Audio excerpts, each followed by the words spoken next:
They optimized my bottlenecks, removed redundant pointer checks. The database's subselects are indexed to a T. They shaved the microseconds down till there was nothing left to count. I instantaneously found the answer in a breeze. But I've been feeling so alone. Nobody here is calling from a function or a phone. If I'm dead code, let me die. It's the Monday Morning Show. Today is February 9th, 2015. I'm Ken LaSalle. That's Josh Woodward singing Dead Code. You can find out more about Josh at joshwoodward.com. You can find out more about me at kenlasalle.com. So here's a little something for you. I heard this past week that this podcast is not the only Monday morning show out there. Apparently, I share this title with the terrific comedian Bill Burr. So, I think it's only right you should check out Bill's show as well, if you get a chance. Odds are, it's a good one. Heraclitus once said that the only constant in life is change, and let that be the theme for this week. President Obama spoke at the National Prayer Breakfast this week. Yes, I know, separation of church and state, and somehow it includes a prayer breakfast. Anyway, he spoke this week about all the craziness in the Middle East by pointing out, and this gets a bit dicey, so hold on to something close. He pointed out that Muslims aren't the only people who have been crazy. Christians have done some bad things too.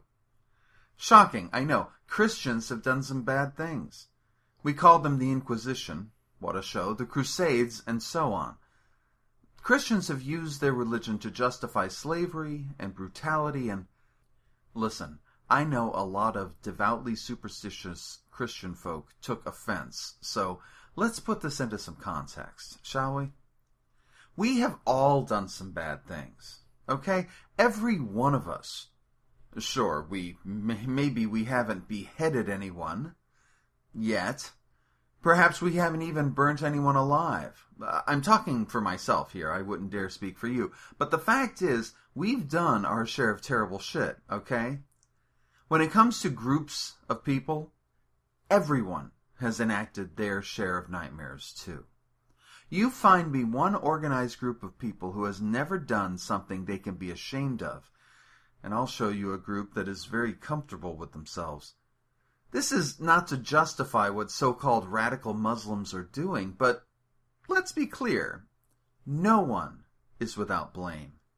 If you think you are, you're wrong. It's that simple.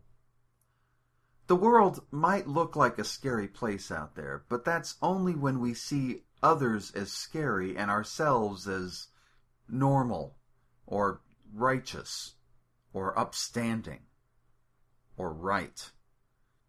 We're no better.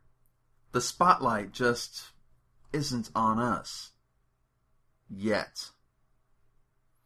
Now, if you want to talk about some scary goings-on, we can point the spotlight elsewhere. Would you like that? Okay, let's begin with Pastor Scott Lively. He's the God-fearing Christian whose heart is filled with nothing but love for his fellow man, who also wants all gay people put to death. It's easy to forget about Muslims for a minute when you start with that. Scotty Boy designed the so-called anti-homosexuality act in Uganda.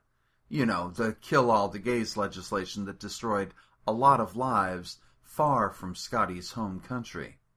It has destroyed so many lives, in fact, that they're referring to it as an act of genocide.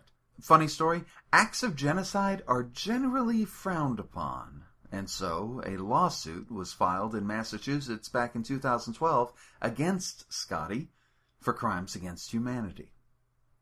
Here's a tip. If you're going to be tried for anything, try not to make it for crimes against humanity. People generally frown upon that, too. Scotty recently lost his case to have his charge thrown out of court, and so he's going to be tried for his crime. Sucks to be him, huh? But here's a guy who says he defends families even as he destroys lives. Here's a guy who says he speaks for God even when God tells him to kill. He's what we call batshit crazy. While President Obama was criticized for making statements equating Muslims with Christians, Here's a Christian just as evil as any of the so-called radical Muslims. The world is changing, folks. And if you don't keep up with the changes, it's going to get scary. That's how you know you're old, by the way. When the world starts scaring you, you know it's left you behind. So let's talk about some recent changes and get you back up to speed. Did you know that Facebook recognizes as many as 50-something different genders? It's hard to nail down an exact number, but it's up there. These can include gender fluid, non-binary, trans-masculine, and two-spirit, just to name a few. Other sites can offer even more options. Now, I know what you're saying. How do you make sense of it? What does it all mean? What it means is that when you weren't looking, the world changed. It's no better or worse. It's just different. And that's fine because it's always different. Something like gender options doesn't affect you any more than 2 or more people having sex in a hotel room on the other side of the world affects you. If it doesn't include you, it's none of your business. Nobody is asking for special treatment, and nobody is taking anything from you. So don't be afraid. Everything's going to be all right. But there may be some things you'll need to know. For instance, did you know that marriage may be dying out? A recent Pew study showed that the idea of marriage, dare I say our commitment towards marriage, has been dying a slow and steady death.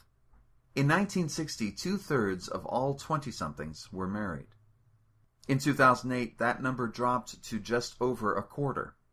Nearly 4 in 10 of those asked said that marriage is becoming obsolete.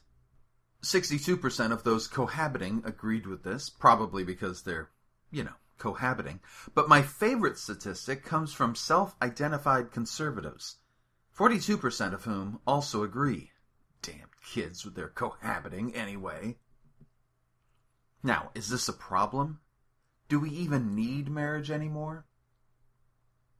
If you look at young people, people under 40, you'll see that their lives have been changed dramatically compared with older folk, with new technology that allows them the freedom to work where they want, live where they want, procreate when they want, etc., etc., etc. Listen, I'm a married guy. I've been married twice, but I'm not about to tell anyone they need to be married. Maybe a few thousand years of marriage as an institution was enough anyway. Now, if you find this idea uncomfortable, don't worry. I have something to put your mind at ease. Because now you can have a doctor legally put you out of your misery in Canada. That's right. This past week, the Canadian Supreme Court struck down a ban on physician-assisted suicide. And why not? With nearly 8 billion people on this planet, it's not like human life is all that sacred. It's certainly not endangered. If a person is suffering, why not allow them the option? And we're talking about full-grown adult people here. Why not let them end their life? And I'm talking about for any reason at all, folks. Cancer, AIDS, hangnail. We've got nearly 8 billion people, and that number is growing fast. That suicide booth from Futurama is looking better and better. Now, if you're still listening at this point, well, thank you. I appreciate it. I'm not saying all of this is necessarily a good thing. Is death preferable to life? Are radical Muslims or Christians desirable? Listen, I had to consider all of those gender options very seriously before I said anything, because I'm a straight white male. But it just doesn't concern me. It's not my business how someone identifies themselves. I shouldn't have any say in whether someone ends their life. I certainly shouldn't have the right to commit genocide, and I hope Scotty finds himself in a dark cell with no key for a very long time. The thing is, the world changes all around us all the time. The more able we are to adapt to those changes, I don't care if they're economic, geopolitical, environmental, or how the kid down the street wears his hair. The less we allow these changes to impinge on our ability to live our lives, the better our life is going to be. You gotta be flexible. You gotta be cool. That's all I'm saying. And speaking of cool, let's get to the cool thing for the week. Now, I know I'm coming in late with this, but I'm slightly ahead of my wife, so it's not all bad. Listen, I was clicking around YouTube last week when I heard the first few seconds of a new tune from Mark Ronson and Bruno Mars called Uptown Funk. And then I wanted to hear some more. Just a little bit of background on me. I come from the days of Earth, Wind & Fire, of James Brown, back when Soul Train was required viewing every weekend. Now, I can't really say I've always been a Bruno Mars fan, but when he rolled out this new retro image over a year ago, I basically wanted more. This is more. Go to YouTube right now and do yourself a favor. Listen to Uptown Funk and don't even try to sit still. It'll get your day going just right. And that's about it for me for this week. This episode is brought to you by my new book, Heaven Enough, from Limitless Publishing. Put it on your wish list now because you can find it listed on Amazon, presently for the Kindle. I'm a big fan of what they've put together here. I think it's one of my best-looking books, and it's also a lot of fun to read. I'll put a link to it in the show notes, or you can find out more on Amazon, on kenlasalle.com, or over on limitlesspublishing.net. And that's the Monday Morning Show for February 9th, 2015. Be sure to check back next week for another episode. Head on down to kenlasalle.com for all the latest. You can find my ebooks, paperbacks, and audiobooks all over, etc., etc., etc. You have yourself a terrific week. Be good to yourself. Be kind to others. Let's make this world a better place. Nobody here has called me from a function or a phone. If I'm dead, code, let me die, 'cause I'm only wasting memory alive. If I'm dead, code, wipe the drive, 'cause I'd rather be a memory than a ghost who's still alive.